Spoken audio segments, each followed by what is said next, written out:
بسم اللہ الرحمن الرحیم الحمد للہ رب العالمین والصلاة والسلام علی رسولہ الکریم اما بعد رب اشرح لی صدری ویسر لی امری واحلل عقدۃ من لسانی یفقہوا قولی. السلام علیکم ورحمۃ اللہ وبرکاتہ. جزاکم اللہ خیر and welcome two things that matter.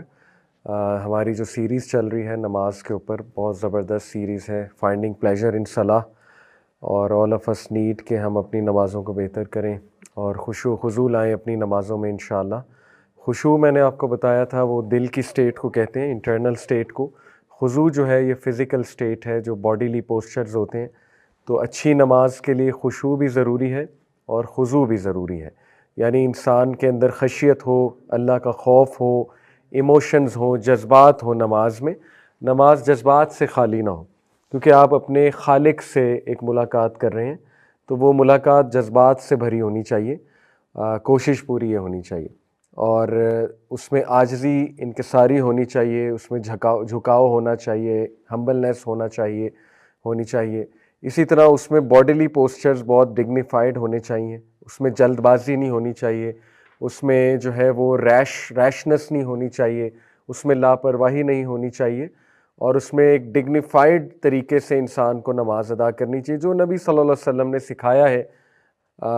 Different postures ہیں، کھڑے کیسے ہونا ہے، دیکھنا کہاں ہے، نظر کہاں پہ رکھنی ہے، اور ظاہر ہے کہ آپ نے کندھوں کو کیسے رکھنا ہے. نبی صلی اللہ علیہ وسلم نے فرمایا کہ بہترین نماز وہ ہے جس میں کندھے سافٹ ہوں، یعنی بہت ہارڈ نہ ہو، کیونکہ اکڑے ہوئے ہیں کندھے تو پھر یہ ظاہر ہے انسان ویسے بھی کھڑا ہوا اچھا نہیں لگتا اکڑی ہوئی پوزیشن میں. تو آپ اللہ رب العالمین کے سامنے کھڑے ہیں تو جھکا کر کندھے، یہ ایک اچھی پوزیشن نبی صلی اللہ علیہ وسلم نے خود فرما دی.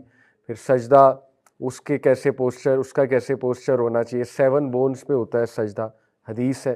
وہ میک شور ساری بونز زمین پر لگ رہی ہیں، جن میں ناک ہے، یہ ہے، باقی ہاتھ ہیں آپ کے، ٹھیک ہے. تو اسی طرح رکوع ہے، رکوع میں کمر سیدھی ہونی چاہیے اور ایک ڈگنیفائڈ پوسچر ہونا چاہیے. تو یہ خضوع کا پارٹ ہے. تو خشوع بھی بہت ضروری ہے نماز کے لیے، اور خضوع بھی بہت ضروری ہے.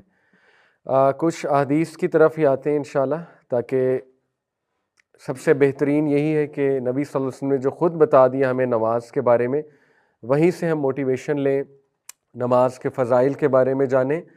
تو میرے خیال میں اس سے ہماری نماز بہت امپروو ہوگی. تو جیسے میں نے آپ کے سامنے کچھ احادیث رکھی تھی، وہیں سے سٹارٹ کرتے ہیں. یہ حدیث سے سٹارٹ کرتے ہیں کہ نبی صلی اللہ علیہ وسلم نے فرمایا جب ایک شخص نماز کے لیے کھڑا ہوتا ہے تو اس کے گناہ اس کے سر پر، اس کے کندھوں پر آ جاتے ہیں، اور جب وہ رکوع اور سجدہ کرتا ہے تو وہ گناہ سارے گر جاتے ہیں.